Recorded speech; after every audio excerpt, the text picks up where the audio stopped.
For 211 nights, a woman walked into my diner at exactly 1 in the morning, ordered a black coffee, and never once drank it. She'd wrap both hands around the cup like she was trying to remember the warmth of something, stare out the window at a highway nobody used anymore, and leave before the sun came up.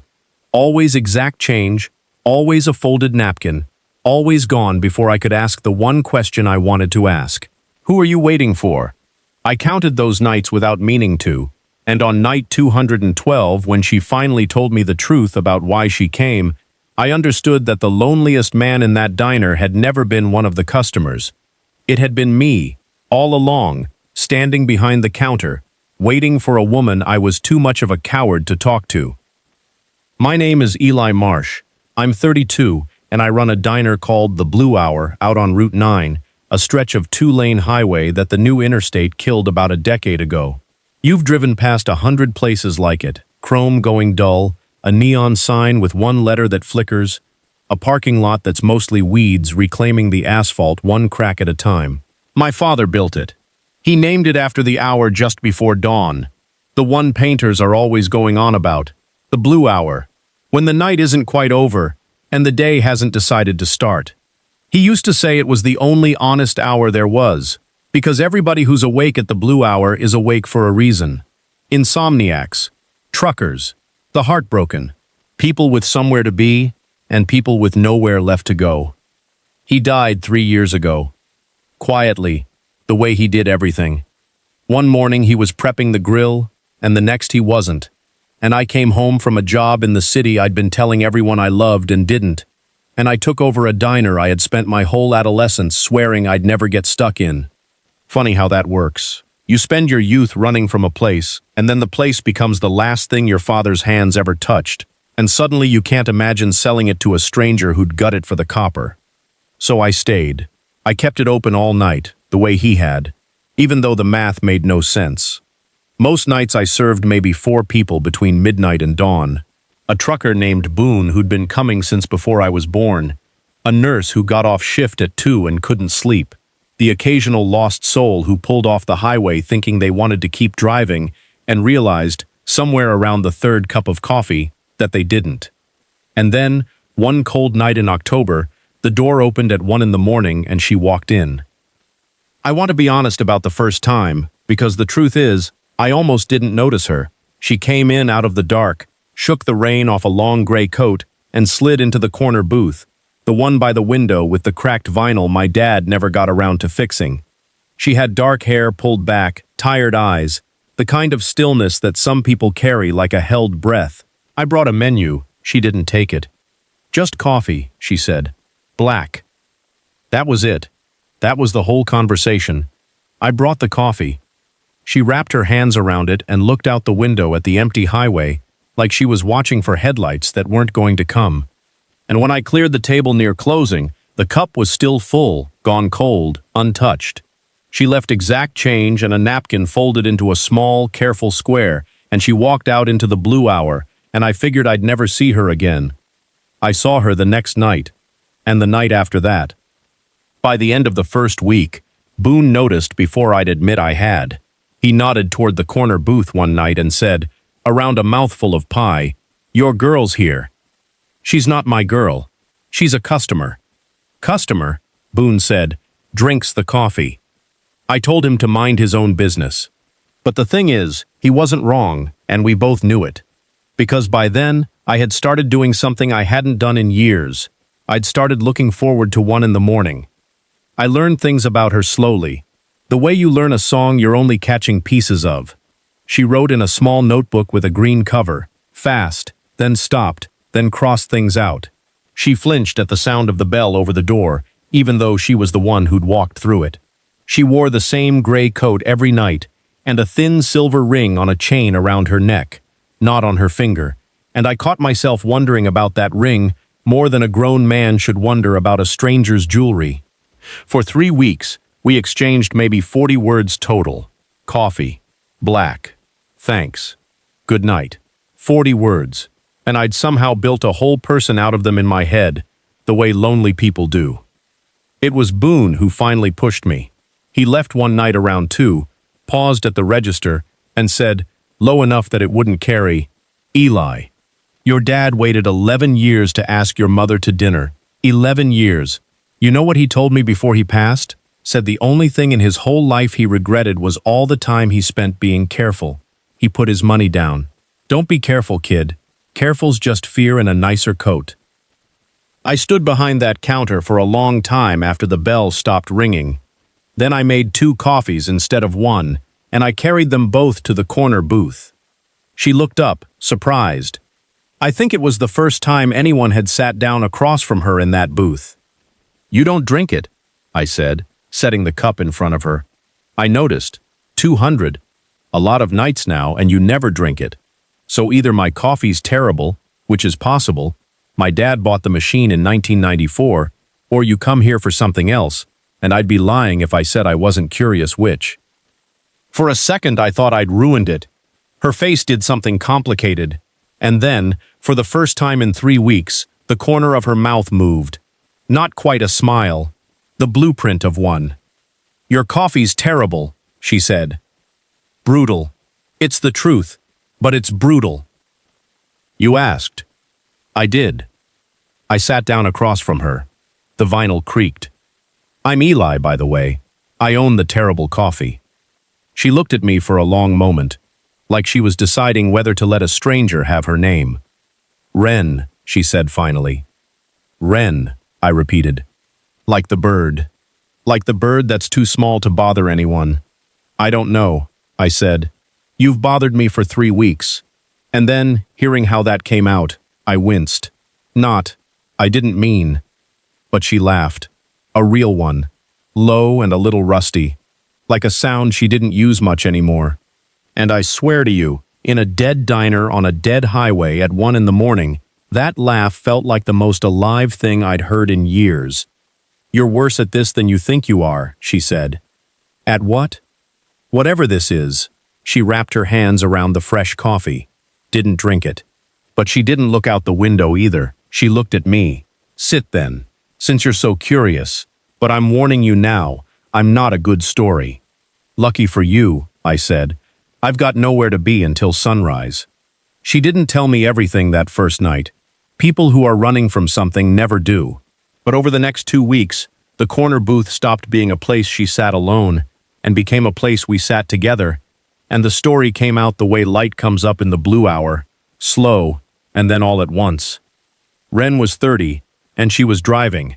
That was the only way she could explain it at first. Driving. Not to anywhere, exactly. Along a route. When she was a kid, she told me, her mother used to take her on a road trip every October, the 2 of them, just girls, up Route 9 and through the mountains and back. Before the interstate stole all the traffic, they'd stop at every terrible diner along the way. Her mother had a rule: order the coffee, even if you don't drink it, because a place stays open as long as people keep ordering. Her mother called it paying rent on a memory. The Blue Hour had been their favorite stop. My mom loved this booth, Wren said one night, running her thumb over the crack in the vinyl. She said the worse the coffee, the better the pie, and the better the people. She'd talk to your father for an hour. I'd fall asleep right here against the window. Something turned over in my chest. My dad, I said carefully. Big guy. Loud laugh. Bad jokes. The worst jokes, Wren said, and her eyes went bright and wet at the same time. He told me one about a horse and a piano, and I didn't understand it, and he laughed so hard at my face that I started laughing too. I had to look down at the table. He passed, I said. 3 years ago. I know, she said softly. I came back 2 Octobers ago, and the sign had a new flicker, and a kid I didn't recognize was behind the counter, looking like he'd rather be anywhere else. A pause. That was you. That was me, I admitted. I did want to be anywhere else, for a while. And now?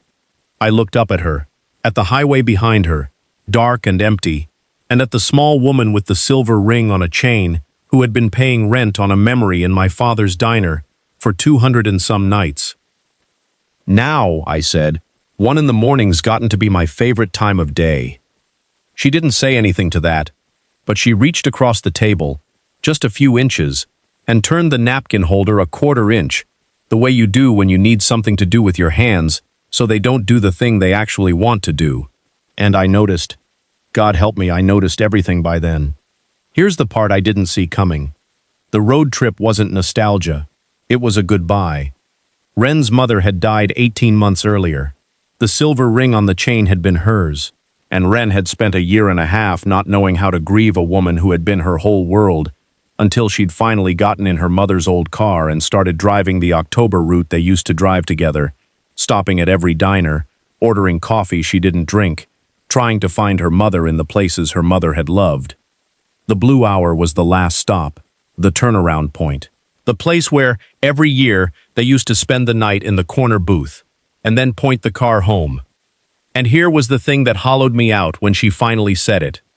She'd been coming for 211 nights, because she couldn't make herself drive home.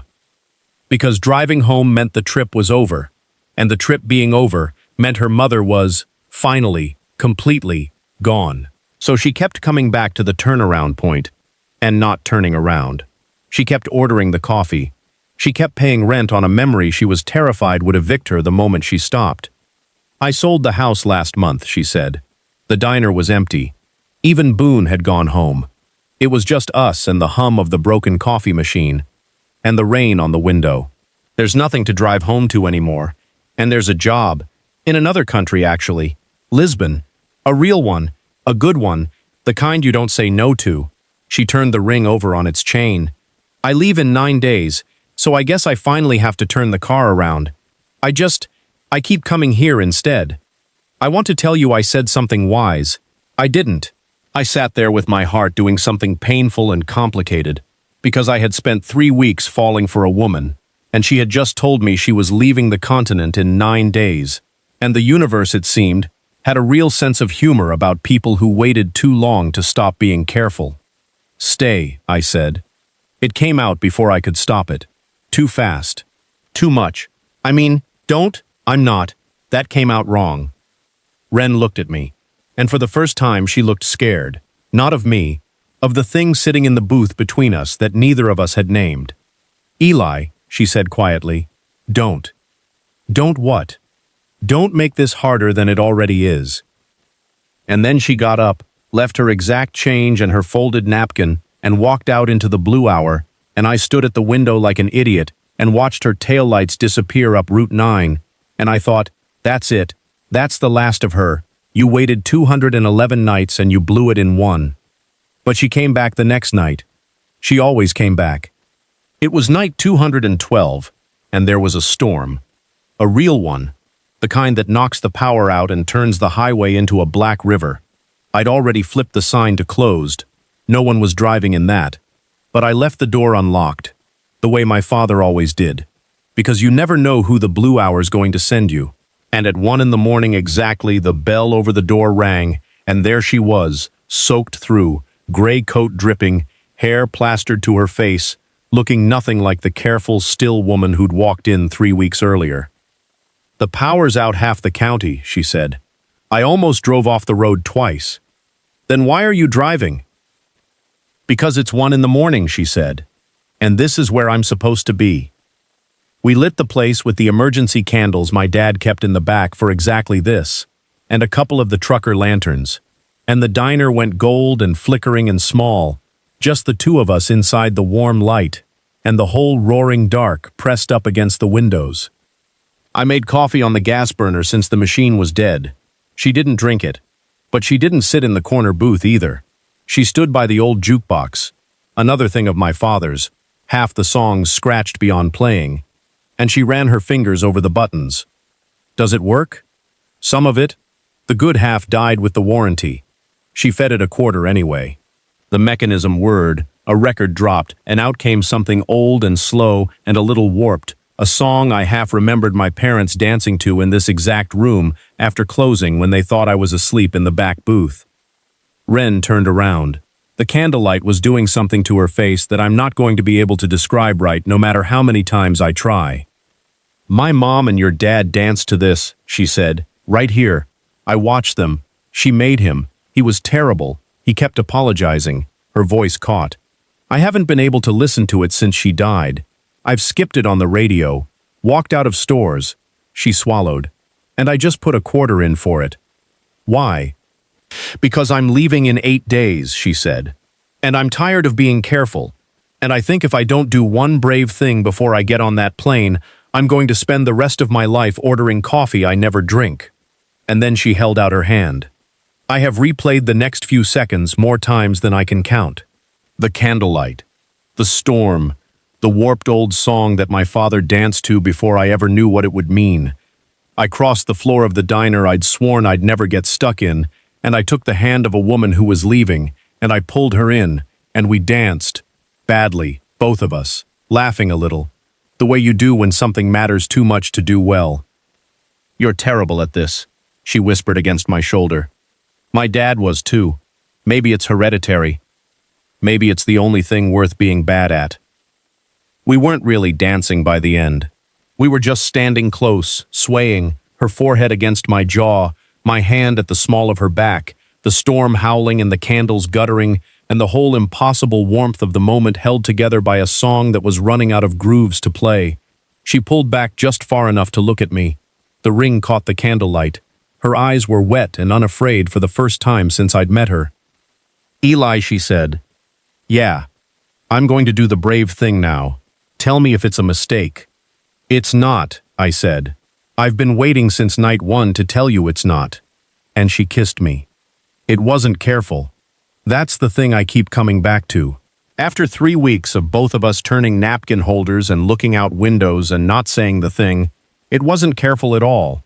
It was a woman who'd spent 18 months grieving and 200 nights waiting, finally deciding to be alive in the present tense, and it was a man who'd spent 3 years hiding behind a counter, finally deciding to come out from behind it. The song ran out, the needle hissed against the empty groove.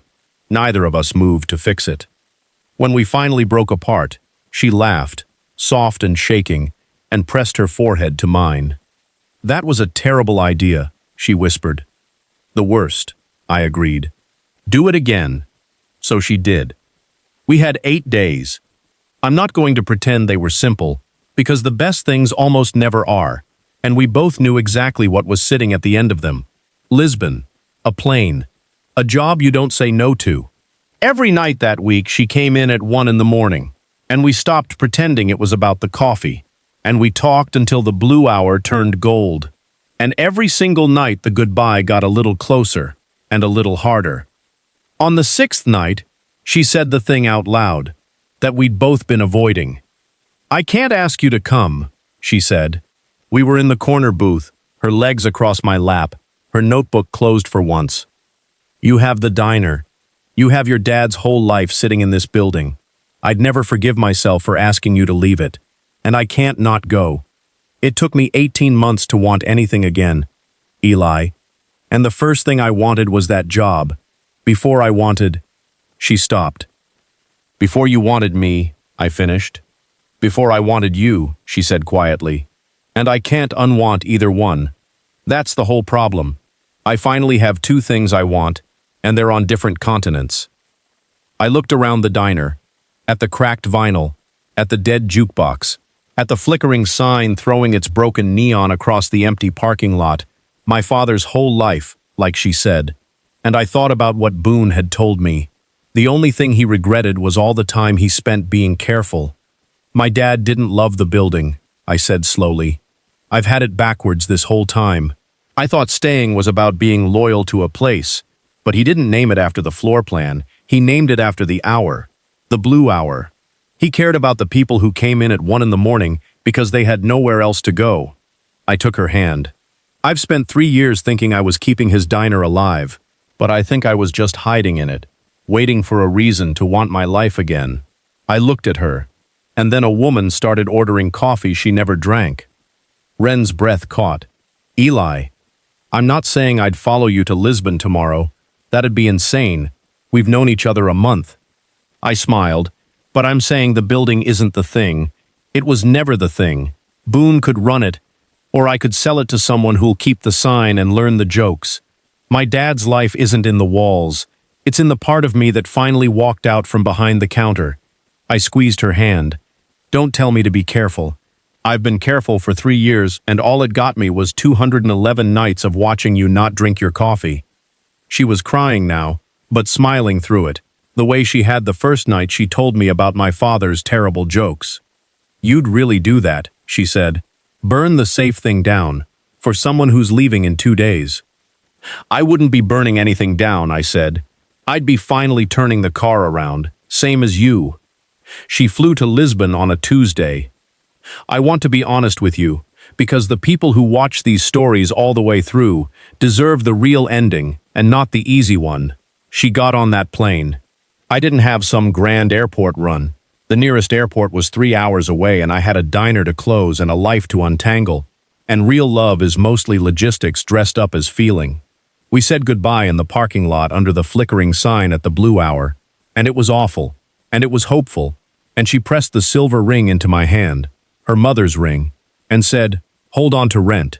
I'm coming back to pay it." For 2 months we did the impossible distance thing, calls at strange hours, because her morning was my middle of the night, and the Blue Hour, it turned out, is wherever two people who love each other are awake at the same time. I told Boone everything.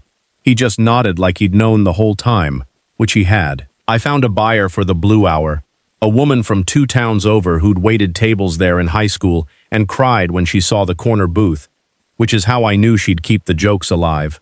I kept the jukebox, some things you don't sell. And then, on a gray morning in late December, I flew to Lisbon, not to visit, to stay. To start a life I'd never have had the nerve to want if a small woman in a gray coat hadn't walked into my father's diner and refused to drink her coffee. She met me at the gate. No careful stillness left in her at all. She ran. And when I caught her, the first thing she said, laughing into my neck, was, "You're going to be terrible at Portuguese." "My dad was terrible at everything that mattered," I said. "It's hereditary. You signed up for it." We've been in Lisbon a year now. She wears her mother's ring on her finger these days. I put it there myself, on a balcony overlooking a city full of tiled hills, at 5 in the morning, in the Blue Hour, because some things you have to honor. We're not married yet, but we're not careful anymore either, and I've come to believe those are the same promise wearing different coats. Sometimes, late, when the jet lag has me up and the city's gone quiet, I think about my father in his diner on a dead highway, keeping the lights on all night for the insomniacs, and the heartbroken, and the people with nowhere left to go. He used to say the Blue Hour was the only honest hour there was, because everybody awake in it is awake for a reason. I was awake for 211 nights, and I never knew my reason was walking through the door at 1 in the morning, ordering coffee she'd never drink, paying rent on a memory, until I was brave enough to become one worth keeping. The woman never drank her coffee. Turns out she wasn't there for the coffee at all. Neither, it turns out, was I. So I want to hear from you now. If someone walked into your life every single night, and you were almost certain they felt the same thing you did, would you have crossed the room and sat down? Or would you have stayed safe behind the counter, telling yourself it wasn't the right time, until the night they finally drove away for good? And have you ever stayed somewhere, a town, a job, a whole life, out of loyalty to a memory, when deep down you knew the person you were honoring would have wanted you to turn the car around and go? Tell me your story down in the comments. I read every one of them in the Blue Hour. And if this one reached you, if you've ever been the person ordering coffee you didn't drink, or the one too careful to cross the room, do me a favor. Leave a like, hit subscribe, and I'll see you in the next story.